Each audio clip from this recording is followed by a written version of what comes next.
साथ है इस वक्त वेदांता चेयरमैन अनिल अग्रवाल साहब। सर बहुत बहुत स्वागत है आपका, धन्यवाद। सबसे पहले सर 2011 से 2013 में आपने अपने ग्रुप के मर्जर की शुरुआत की थी, सारी कंपनियों को एक साथ लेकर आए, एक बड़ी कंपनी, एक बड़ा ग्रुप बनाया।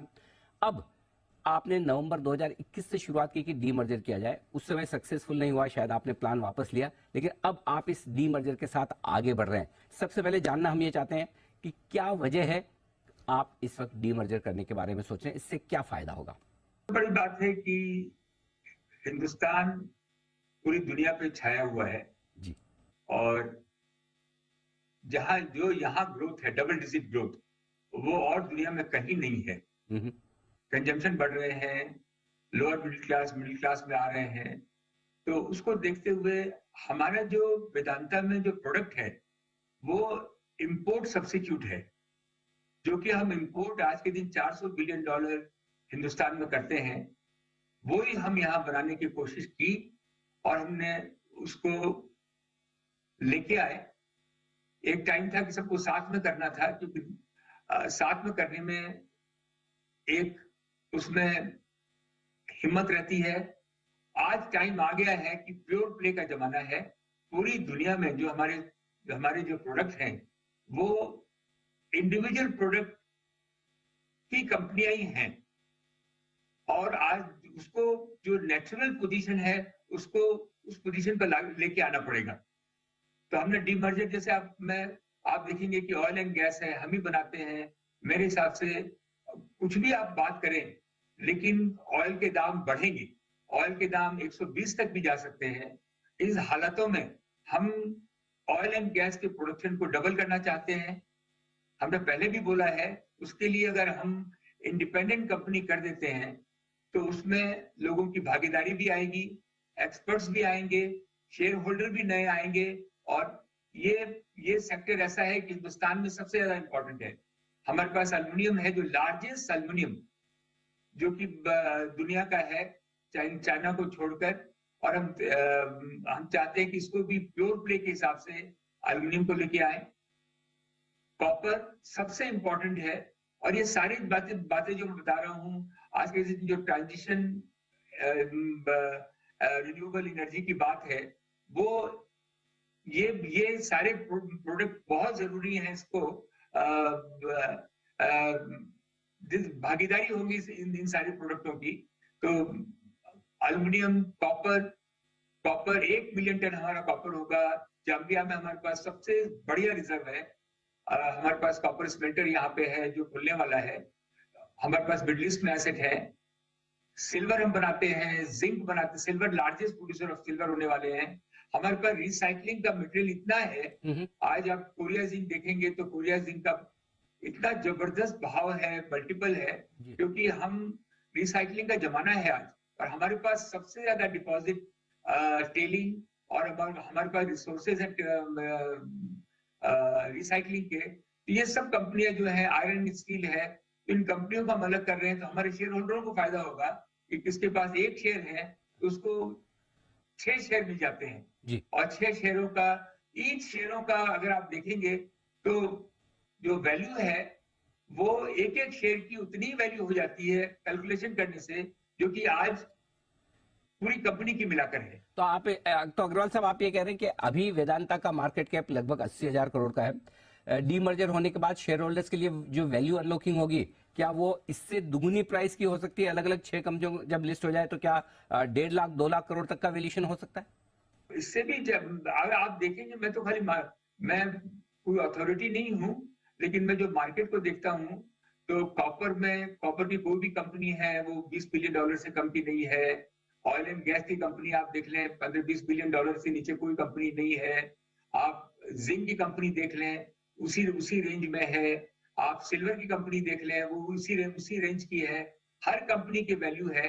और क्या होता है, बनीन ट्री के नीचे, बरगद के पेड़ के नीचे दूसरे पेड़ जल्दी से आगे नहीं बढ़ पाते हैं। अगर इनको हम अलग अलग कर देते हैं तो ये अपनी स्पीड से आगे बढ़ जाएंगे। तो सारी कंपनियों को अलग अलग ग्रो करने का जी, सारी कंपनियों को आप अलग अलग ग्रो करने का मौका दे रहे हैं। लेकिन बाजार में जो लोग मानते हैं उनका ये मानना है कि एक पर्पस ये भी होगा कि आपकी जो होल्डिंग कंपनी है लंदन लिस्टेड वेदांता पीएलसी, उस पर काफी कुछ कर्ज है, जनवरी और अगस्त अगले साल में ये कर्ज आने वाला है रीपेमेंट के लिए, उसका रीपेमेंट किसी तरह से हो पाए, एसेट्स आप बेच पाए, इस वजह से भी एक डीमर्जर किया जा रहा है। क्या ये भी आपके कंसिडरेशन में है? क्या ये भी एक पर्पस है? पहला मेरे कंसिडरेशन में, सबसे पहले मेरी कंसिडरेशन में है टोटल डेट हमारा, हमारी दूसरी किसी भी कंपनी को आप देख लीजिए पूरी दुनिया में टोटल डेट हमारा उनसे कम है, लेकिन हमने बहुत फोकस करके हमारे दो पेमेंट है, एक तो जनवरी में है $1 बिलियन का, एक हमारा अगस्त का पेमेंट है 400-500 मिलियन डॉलर का। दोनों का बहुत अच्छी तरह से हमने पूरा प्लान है हमारे पास, हम अपने पास से भी पैसा दे सकते हैं, उसमें भी हमारे पास कोई हमको तकलीफ नहीं है। इसके अलावा उसको हम दोबारा घुमा दें जिससे कि वो भी हमारे पास प्लान तैयार है। दोनों में कोई भी काम करके हम इसको जनवरी का पेमेंट और अगस्त का पेमेंट ये 100% या तो रिफाइनेंसिंग करके या हमारे पास से पैसा देके, दोनों 100% हमारे पास तैयारी है, उसको हम कंप्लीट करेंगे। उसके बाद ऊपर की जो डेट है, स्टील और आयरन ओर की एसेट हमने बेचने के लिए निकाली है। इतना उसका, क्योंकि हमारे पास एक एसेट है जिसमें कि 15 मिलियन टन तक ग्रीन स्टील तैयार हो सकता है, क्योंकि हमारे पास गैस है और हम उस लोकेशन में हैं जहाँ की सारा इंफ्रास्ट्रक्चर है। तो जो आयरन ओर और स्टील में अगर हम मार्च तक इसको बेच पाएंगे और मार्च के पहले पहले हम जो हमारा कर्ज है पूरा का पूरा उतर जाएगा पेरेंट कंपनी में। ठीक बात है। तो अग्रवाल साहब, तो सबसे पहले आप ये बता रहे हैं कि जो कुछ भी आप बिजनेस बेचेंगे वो आयरन और स्टील, ये सबसे पहले होगा जो आप बेचकर उससे पैसा जुटाकर कर चुकाएंगे, राइट सर? फिर ये बात रेटिंग एजेंसीज को समझ क्यों नहीं आ रही? मूडीज और उसके बाद S&P वो लगातार इसी बात को पकड़ते हुए, रट लगाते हुए वो डाउनग्रेड कर रहे हैं, ऐसा क्यों? दो बातें हैं, एक तो है कि मोदी से हमारा कोई संबंध नहीं है, न तो हम न हमारे वो मेंबर हैं, न हमारे पास वो अपने मन से क्या बोल रहे हैं, क्योंकि हमारा उनसे कोई कनेक्शन है ही नहीं। हमारा S&P से है जी, लेकिन मोदी से हमारा नहीं है। तो मोदी बहुत रिनाउंड कंपनी भी है, बहुत अच्छा काम भी करती है, लेकिन हमारा उनसे कोई अभी संबंध नहीं है।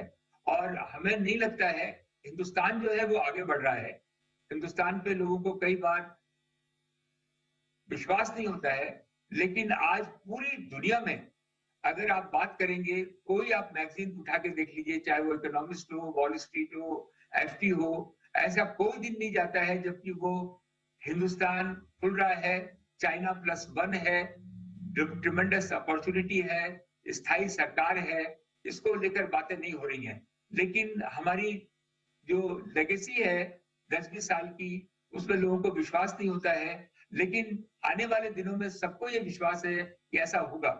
हम लोग भी बहुत केयरफुल रहते हैं, क्योंकि हम लोगों को एक्स्ट्रा कॉशियस रहना पड़ेगा।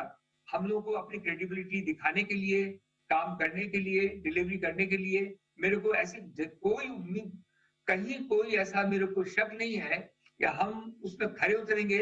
और मैं अपने शेयर होल्डरों को ये विश्वास दिलाना चाहता हूँ कि मैं पर्सनली बैठा हुआ हूँ। मैंने कभी भी लाइफ में, जो भी 25 साल से काम किया है, हर आदमी जो मेरे से जुड़ा है वो उसने पैसे कमाए हैं, वो हमारे साथ रहा है, अब कभी भी हम डिफॉल्ट नहीं किए हैं, हर चीज को हमने सकारा है। इतने बड़े बड़े प्रोजेक्ट जो हैं, जो कि एक्सक्लूसिव प्रोजेक्ट हैं, उनको कंप्लीट किया है। तो आने वाले दिनों में मेरे को इसका कोई डाउट नहीं लगता है। ठीक बात है। तो